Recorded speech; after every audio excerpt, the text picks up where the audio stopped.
Welcome back to the show. The new play, John Proctor is the Villain, questions and puts a whole new spin on the Arthur Miller classic, The Crucible. At the center of the play is the character of Shelby, a student who returns to school after a mysterious absence. And taking on the role of Shelby, and in her Broadway debut, is Chiara Aurelia. She is with me today. First off, congratulations on your Broadway debut. Thank you so much. It's really exciting. What a thrill. Has this been a dream of yours for some time? It's very much a dream come true. I mean, I think every actor kid grows up wants to be on Broadway. Yeah. So, I mean, it's everything I could have dreamed of. What was your opening night like? It was magical. I was like, I've been telling everyone I was recreating a picture that I took in Times Square when I was like 10 years old. It was kind of a weird deja vu moment where I'd come back and, you know, I'd come and seen shows when I was younger and just experienced that. My first show ever was Lion King. Okay. And then so you're literally right, which is like quite literally one down. theater over. My mom got a picture where you can see Lion King, and then you can see the poster for John Proctor with my face, which is literally insane.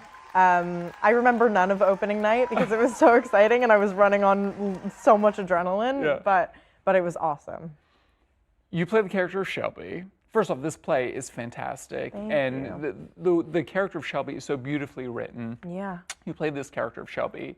She goes on this intense ride. Yeah. Talk a little bit about Shelby's journey and this ride you go on as an actress. Kimberly Bellflower is an exceptional playwright. I mean, bringing her words to life it's really exciting, honestly. She has the play so beautifully mapped out, and I think all of the characters are really complex and unique. And, you know, I really gravitated towards Shelby from the first time that I read it, and I don't think I realized how similar we were until I started actually like being a part of the show. But just the way she speaks and kind of rambles and puts things together, I think, you know, there's some weirdnesses and like quirkiness, and she's really fiery and just awesome. And I love her, and I'm really happy to be able to kind of embody her and bring Kimberly's writing to life. How do you prep for her every night? With a lot of warm-up. I think it's pretty obvious now that there's maybe a dance portion of this play.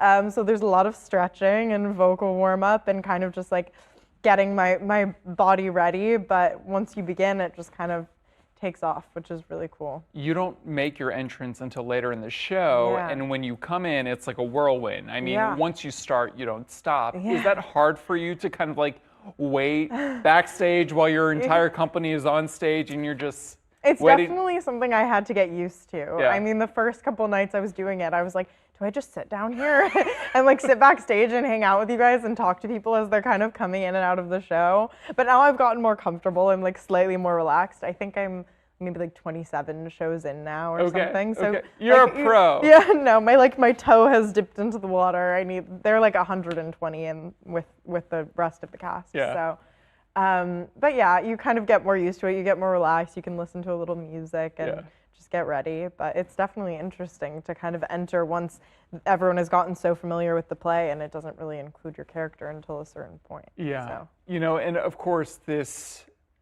you know, puts a whole new spin as well on The Crucible, as I mentioned in my intro. You know, just talk a little bit about your relationship with that Arthur Miller classic and how it's made you rethink The Crucible and maybe some other classics. Yeah, you know, interestingly enough, I didn't read The Crucible in high school. I have to be honest about that. I only read it once I knew I was working on the play, and I'd actually seen John Proctor before.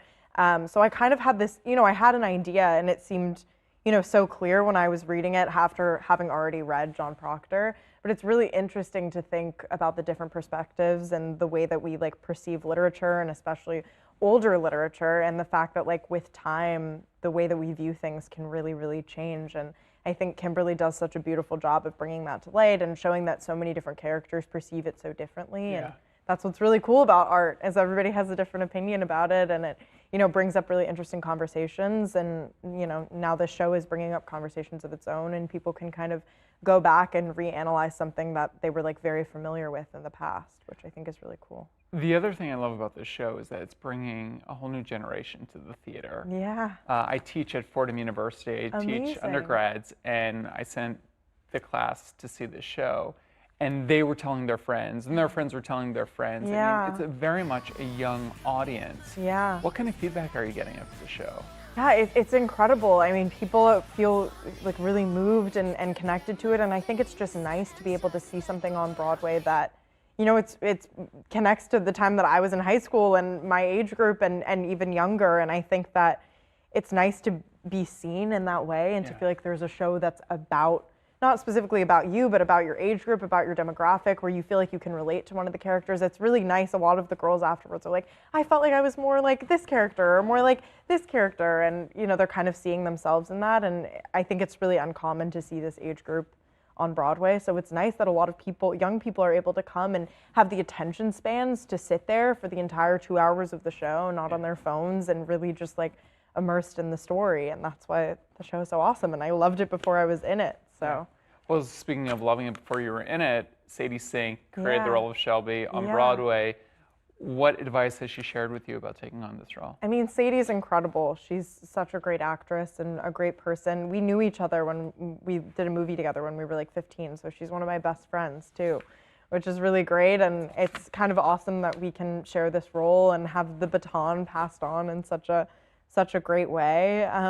You know, we're obviously really different people and we have different Shelbys, but I mean, there's so much that I can learn from her performance and her take on the role. We had a lot of talks about the dance at the end and how she was able to get through that. But yeah, but she did such a wonderful job, and it's an honor to share this character with her. Amazing. Congratulations. Thank you. You can catch Chiara in John Proctor's The Villain, now playing at the Booth Theater. Thanks for watching our YouTube channel. For more premiere theater coverage and exclusive interviews, click the subscribe button. You can also download the Spectrum News app or watch us on TV for the latest information, balanced coverage, weather updates every 10 minutes, and more. We'll see you there.